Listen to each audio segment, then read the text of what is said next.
Hello friends, नमस्कार सभी को।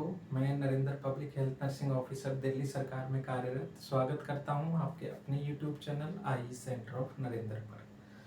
तो फ्रेंड्स, आज हम डिस्कस करेंगे कि जो अभी एग्ज़ाम है PHNO का 26-27 तारीख को, उसको कैसे अटेम्प्ट किया जाए। तो 2-3 चीज़ें मैं इम्पोर्टेंट चीज़ें बताऊँगा। फर्स्ट ऑफ ऑल तो नेगेटिव मार्किंग का फोबिया रहता है कई स्टूडेंट्स में। वो उतने क्वेश्चंस भी अटेम्प्ट नहीं करते जितनी कट ऑफ जाती है।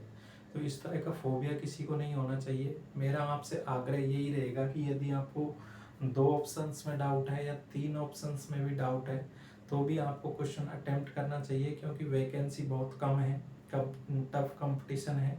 तो 2 और 3 ऑप्शंस तक आपको डाउट है तो भी आपको क्वेश्चन अटेम्प्ट करना चाहिए, क्योंकि 1/4 नेगेटिव है, मतलब 4 क्वेश्चन गलत होंगे तो एक सही क्वेश्चन गलत होगा और 300 क्वेश्चन आएंगे 180 मिनट में।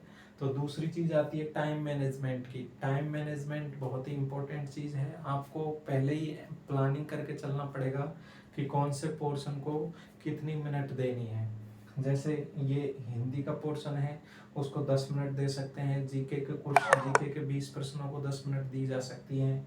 रीजनिंग के 20 प्रश्नों को 12 मिनट, 10-12 मिनट, मैथ को 15 मिनट, इंग्लिश को भी 10-12 मिनट। इस तरीके से आप टाइम का डिवाइडेशन करके, टाइम की प्री प्लानिंग करके आप पेपर को अटेम्प्ट करेंगे तो ज़्यादा क्वेश्चंस कर पाएंगे, ज़्यादा अच्छे से क्वेश्चंस को कर पाएंगे।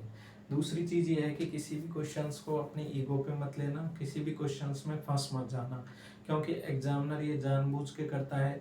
2-4 क्वेश्चन मैथ में, रीजनिंग में ऐसे डालता है, वो बहुत टिपिकल होते हैं ताकि स्टूडेंट उसमें उलझ जाए और उसका टाइम वेस्ट हो जाए।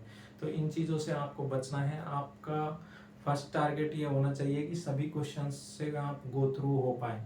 ऐसा नहीं है कि कुछ इजी जो क्वेश्चन है वो आपके छूट जाए, ऐसा नहीं होना चाहिए। यदि इस तरह का होगा तो आप, क्योंकि कट ऑफ में ज़्यादा डिफरेंस नहीं रहेगा, 2-4 भी क्वेश्चन ऐसे हो गए तो आप रेस से बाहर हो जाओगे। तो इन चीज़ों का ध्यान रखना।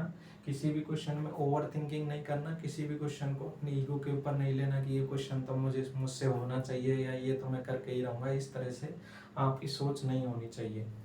तीसरी चीज़, आप कॉन्फिडेंस के बारे में बात कर सकते हैं कि कॉन्फिडेंस आपका मेंटेन रहना चाहिए एग्जामिनेशन हॉल में, क्योंकि कॉन्फिडेंस के कारण 2-4 क्वेश्चन सही भी हो जाते हैं और 2-4 क्वेश्चन गलत भी हो जाते हैं यदि कॉन्फिडेंस कमज़ोर है तो इसके लिए आप टाइम पे एग्जामिनेशन हॉल में पहुँचें और आप प्रॉपर जो एडमिट कार्ड में जो आपकी गाइडलाइंस हैं उनको प्रॉपर फॉलो करें। और जैसे सुबह की शिफ्ट में है तो अपना लाइट ब्रेकफास्ट करके जाएं। वहाँ एग्जामिनेशन हॉल में 15-20 मिनट पहले पहुँच के अपना थोड़ा मेडिटेशन, भगवान को याद करें, ताकि माइंड वो है शांत रहे और आप किसी भी तरह की कोई हड़बड़ी क्वेश्चंस को सॉल्व करने में या क्वेश्चन पढ़ने में ध्यान से क्वेश्चन को पढ़ें, तभी उसका आंसर मार्क करें। तो इन सब चीज़ों का आपको ध्यान रखना चाहिए। इनसे 2-4 क्वेश्चनों का फर्क पड़ता है और वो ही मेरिट को डिसाइड करने वाले हैं। तो आप सभी से आग्रह है कि इन सब चीज़ों का ध्यान रखें और मिलते हैं नेक्स्ट वीडियो में। Thank you.